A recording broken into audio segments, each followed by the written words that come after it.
Hi friends, ಎಲ್ಲರಿಗೂ ನಮಸ್ಕಾರ. ರೇಖಾ ಅಡುಗೆ ಚಾನಲ್ಗೆ ಸ್ವಾಗತ. ಹೊಸದಾಗಿ ನಮ್ಮ ಚಾನಲ್ ನೋಡ್ತಾ ಇದ್ದೆ, ಸಬ್ಸ್ಕ್ರೈಬ್ ಮಾಡ್ಕೊಳ್ಳಿ. ಬನ್ನಿ, ಇವತ್ತೊಂದು ಚಪಾತಿಗೆ, ಪೂರಿಗೆ, ರೈಸ್ಗೆಲ್ಲ ಸೂಪರಾಗಿರೋಂಥ ಕಾಂಬಿನೇಷನಲ್ಲಿ ಸೋರೆಕಾಯಿ ಮಸಾಲ ಕರಿ ಯಾವ ರೀತಿ ಮಾಡೋದಂತ ತೋರಿಸ್ಕೊಡ್ತೀನಿ. ಬಿಗಿನರ್ಸ್ಗೆ, ಬ್ಯಾಚುಲರ್ಸ್ಗೆಲ್ಲ ತುಂಬಾ ಕ್ವಿಕ್ಕಾಗಿ ಮಾಡ್ಕೋಬೋದು. ಇದು ತುಂಬಾ ರುಚಿಯಾಗಿರುತ್ತೆ ಮತ್ತು ಒಂದೇ ಒಂದು ತರಕಾರಿ ಇದ್ದರೆ ಸಾಕು. ಈ ಥರ ಒಂದು ಡಿಫ್ರೆಂಟಾಗಿ ಮನೇಲಿರೋರಿಗೆ ಎಷ್ಟು ಕೂಡ ನೀವು ಮಾಡಿಕೊಡ್ಬೋದು. ಈ ರೆಸಿಪಿ ಇಷ್ಟ ಆಯ್ತು ಅಂದರೆ ಒಂದು ಲೈಕ್ ಮಾಡಿ, ಶೇರ್ ಮಾಡಿ, ಕಮೆಂಟ್ ಮಾಡಿ. ಈಗ ಯಾವ ರೀತಿ ಮಾಡೋದಂತ ನೋಡೋಣ. ಇದು ಮಾಡೋದಕ್ಕೆ ಕುಕ್ಕರ್ ಇಟ್ಕೊಂಡಿದ್ದೀನಿ. ಕುಕ್ಕರ್ಗೆ ಒಂದು 2 ರಿಂದ 3 ಟೇಬಲ್ ಸ್ಪೂನ್ ಎಣ್ಣೆ, ಒಂದು ಈರುಳ್ಳಿನ ಚಿಕ್ಕ ಚಿಕ್ಕದಾಗಿ ಕಟ್ ಮಾಡಿ ಹಾಕ್ಕೊತಾ ಇದ್ದೀನಿ. ಇದನ್ನು ಕುಕ್ಕರಲ್ಲಿ ಮಾಡೋದ್ರಿಂದ ನಿಮಗೆ ಟೈಮ್ ಕೂಡ ಸೇವ್ ಆಗುತ್ತೆ, ನಮಗೆ ಬೇಕಾಗಿರೋಂಥ ಗ್ರೇವಿ ಕೂಡ ರೆಡಿ ಆಗುತ್ತೆ, ಹಾಗೆ ಥಿಕ್ನೆಸ್ ಆಗಿ ಕರೆಕ್ಟಾಗಿರುತ್ತೆ. ಇದ್ರ ಜೊತೆಗೆ ಕರ್ಬೇವಿನ ಸೊಪ್ಪು ಹಾಕ್ಕೊತಾ ಇದ್ದೀನಿ. ಒಂದೇ ಒಂದು ಟೊಮೊಟೊ ಹಾಕ್ಕೊತಾ ಇದ್ದೀನಿ. ಈ ರೆಸಿಪಿಗೆ ಟೊಮೊಟೊ ಜಾಸ್ತಿ ಹಾಕಿದ್ರೆ ಚೆನ್ನಾಗಿರುತ್ತೆ. ಇವಾಗಿನಂಥ ರೇಟಿಗೆ ಒಂದೇ ಒಂದು ಆದ್ರೂ ಸಾಕು, ಕರೆಕ್ಟಾಗಿರುತ್ತೆ. ಈಗ ಇದನ್ನೆಲ್ಲ ಹಾಕ್ಕೊಂಡು ಚೆನ್ನಾಗಿ ಫ್ರೈ ಮಾಡ್ಕೊಳ್ಳೋಣ. ಈಗ ನೋಡಿ, ಇದು ಫ್ರೈ ಮಾಡೋವಾಗನೇ ಒಂದು 1/4 ಟೀ ಸ್ಪೂನ್ ಆಗೋಷ್ಟು ಅರಿಶಿನ ಪುಡಿ ಹಾಕ್ಕೊತಾ ಇದ್ದೀನಿ. ಮತ್ತು ಇಲ್ಲಿ ನಾನು ಸೋರೆಕಾಯಿ ತೊಗೊಂಡಿದ್ದೀನಿ. ಈ ಮಧ್ಯದಲ್ಲಿರುವಂಥ ಬಿಳಿ ಭಾಗ ಬೀಜದಿರುತ್ತಲ್ಲ, ಅದನ್ನೆಲ್ಲ ತೆಗೆದ್ಬಿಟ್ಟು ಇದೆಲ್ಲ ಚಿಕ್ಕ ಚಿಕ್ಕದಾಗಿ ಕಟ್ ಮಾಡ್ಕೋಬೇಕಾಗುತ್ತೆ. ಈ ರೆಸಿಪಿಗೆ ಈ ಸೋರೆಕಾಯಿನ ಈ ಥರ ಕಟ್ ಮಾಡ್ಕೋಬೇಕಾಗುತ್ತೆ.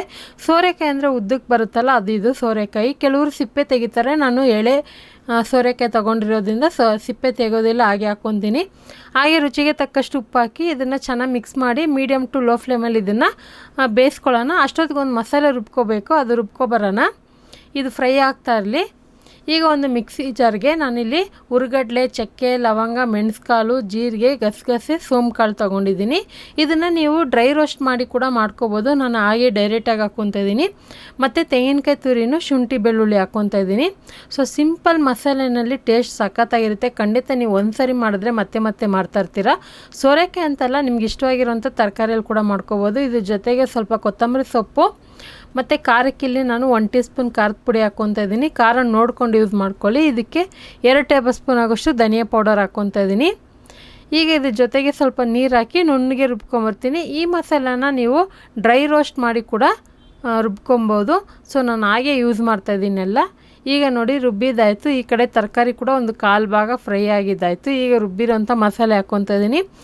ಇದನ್ನು ಯಾವ ರೀತಿ ಮಾಡಬೇಕಂದ್ರೆ, ಜಾಸ್ತಿ ನೀರು ಹಾಕೋಕ್ಕೆ ಹೋಗಬಾರ್ದು ಮತ್ತು ಕಡಿಮೆನೂ ಹಾಕೋಕ್ಕೆ ಹೋಗಬಾರ್ದು. ಒಂದು ಮೀಡಿಯಮಾಗಿ ಹಾಕಿ ಇದನ್ನು ಮಾಡಿಕೊಂಡ್ರೆ ನಿಮಗೆ ಬೇಕಾಗಿರೋಂಥ ಕರೆಕ್ಟಾಗಿ ಥಿಕ್ನೆಸ್ಸು ಗ್ರೇವಿ ಸಿಗುತ್ತೆ. ಈಗ ನೋಡಿ, ಆ ಮಿಕ್ಸಿ ಜಾರಲ್ಲಿ ಒಂದು ಸ್ವಲ್ಪ ಮಸಾಲೆ ಉಳ್ಕೊಂಡಿರುತ್ತಲ್ಲ, ಅದಕ್ಕೂ ನೀರು ಹಾಕಿ ಅದನ್ನು ಯೂಸ್ ಮಾಡ್ತಾಯಿದ್ದೀನಿ. ಈಗ ಇದನ್ನು ಚೆನ್ನಾಗಿ ಒಂದು ಸಾರಿ ಮಿಕ್ಸ್ ಮಾಡಿಕೊಂಡು ಒಂದು 2 ನಿಮಿಷ ಇದನ್ನು ಕುದಿಸ್ಕೊಳ್ಳೋಣ ಹಾಗೆ. ಯಾಕಂದರೆ ನಾವು ಮಸಾಲೆ ಹಸಿಯಾಗಿ ರುಬ್ಬಿದ್ದೀರಲ್ವ, ಒಂದು 2 ನಿಮಿಷ ಹಾಗೆ ಕುದಿಸ್ಕೊಳ್ಳೋಣ. ಈಗ ಇದಕ್ಕೆ ನೀರು ಹಾಕ್ಕೊತಾ ಇದ್ದೀನಿ. ನೀರು ನೀವು ಥಿಕ್ನೆಸ್ ನೋಡ್ಕೊಂಡು ಹಾಕ್ಕೊಳ್ಳಿ.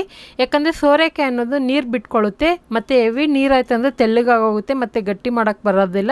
ಸೊ ನೋಡಿಕೊಂಡು ಆನಂತರ ಇದನ್ನು ಉಪ್ಪು ಖಾರ ಚೆಕ್ ಮಾಡಿಕೊಂಡು ಮುಚ್ಚಳ ಮುಚ್ಚಿ ಒಂದು 2 ವಿಸಿಲ್ ಬಿಟ್ಟರೆ ಸಾಕಾಗುತ್ತೆ. ತುಂಬಾ ಬೇಕಾಗೋದಿಲ್ಲ.